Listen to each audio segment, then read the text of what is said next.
ಅದು ಪ್ರತಿಷ್ಠಿತ ಖಾಸಗಿ ಶಾಲೆಯ ನೂತನ ಬ್ರಾಂಚ್. ಆದರೆ ಆ ಶಾಲಾ ಆಡಳಿತ ಮಂಡಳಿ ಶಿಕ್ಷಣ ಇಲಾಖೆಯಿಂದ ಅನುಮತಿ ಪಡೆಯದೆ ಶುಲ್ಕ ಕಟ್ಟಿಸಿಕೊಂಡು ಅಡ್ಮಿಷನ್ ಆರಂಭಿಸಿತು. ಏನು ಅರಿಯದ ಮಕ್ಕಳ ಬಾಳಲ್ಲಿ ಚೆಲ್ಲಾಟವಾಡ್ತಿರೋ ಆ ಶಾಲೆ ಯಾವುದು, ಎಲ್ಲಿದೆ, ಏನಾಯ್ತು ಅಂತೀರಾ? ಈ ಸ್ಟೋರಿ ನೋಡಿ. ಶಿಕ್ಷಣ ಇಲಾಖೆ ಅನುಮತಿಯಿಲ್ಲದೆ ಮಕ್ಕಳ ಅಡ್ಮಿಷನ್. ಪ್ರತಿಷ್ಠಿತ ಯೂರೋ ಶಾಲೆ ಆಡಳಿತ ಮಂಡಳಿ ವಿರುದ್ಧ ಎಫ್ಐಆರ್.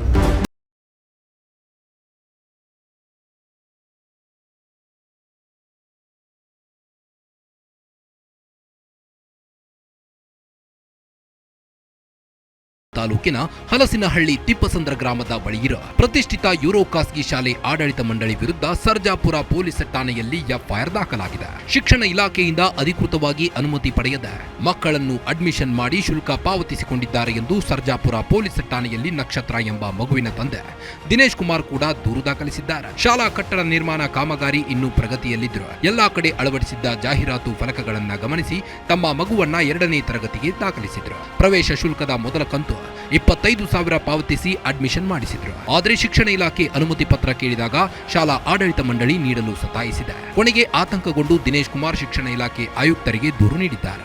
ಆಯುಕ್ತರ ಸೂಚನೆಯಂತೆ ಆನೇಕಲ್ ಕ್ಷೇತ್ರ ಶಿಕ್ಷಣಾಧಿಕಾರಿ ಗುರುಮೂರ್ತಿ ದೂರು ನೀಡಿದ್ದು, ದೂರು ಆಧರಿಸಿ ಯೂರೋ ಶಾಲೆ ಆಡಳಿತ ಮಂಡಳಿ ವಿರುದ್ಧ ಎಫ್ಐಆರ್ ದಾಖಲಾಗಿದೆ.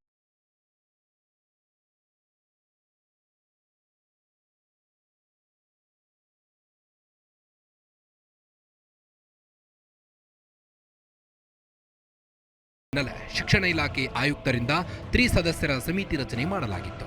ಸಮಿತಿ ಯೂರೋ ಶಾಲೆ ಕಾನೂನು ಬಾಹಿರವಾಗಿ ಅಡ್ಮಿಷನ್ ಮಾಡಿರುವುದಾಗಿ ಕ್ರಮಕ್ಕೆ ಶಿಫಾರಸು ಮಾಡಿತ್ತು. ಕೊನೆಗೆ ಬೇರೆ ವಿಧಿಯಿಲ್ಲದೆ ಬಿಇಒ ಗುರುಮೂರ್ತಿ ಯೂರೋ ಶಾಲೆ ಆಡಳಿತ ಮಂಡಳಿ ವಿರುದ್ಧ ಎಫ್ಐಆರ್ ದಾಖಲಿಸಿದ್ದಾರೆ. ಆದರೆ ಶಾಲಾ ಸಿಬ್ಬಂದಿ ಮಾತ್ರ ಎಫ್ಐಆರ್ ಸೇರಿದಂತೆ ಯಾವುದರ ಬಗ್ಗೆ ಮಾಹಿತಿ ಇಲ್ಲ ಎಂದು ಬೇಜವಾಬ್ದಾರಿತನ ಉತ್ತರ ಕೊಡುತ್ತಿದ್ದಾರೆ.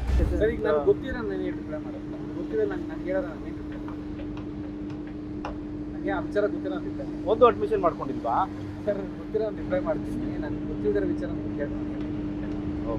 ಒಟ್ನಲ್ಲಿ ಮಕ್ಕಳಿಗೆ ಉತ್ತಮ ಶಿಕ್ಷಣದ ಜೊತೆಗೆ ಸಂಸ್ಕಾರ ಕಲಿಸಬೇಕಿರುವ ಶಾಲೆಗಳೇ ಅಡ್ಡದಾರಿ ಹಿಡಿದ ಕಾನೂನು ಬಾಹಿರ ಚಟುವಟಿಕೆಗಳಲ್ಲಿ ಭಾಗಿಯಾಗಿದೆ.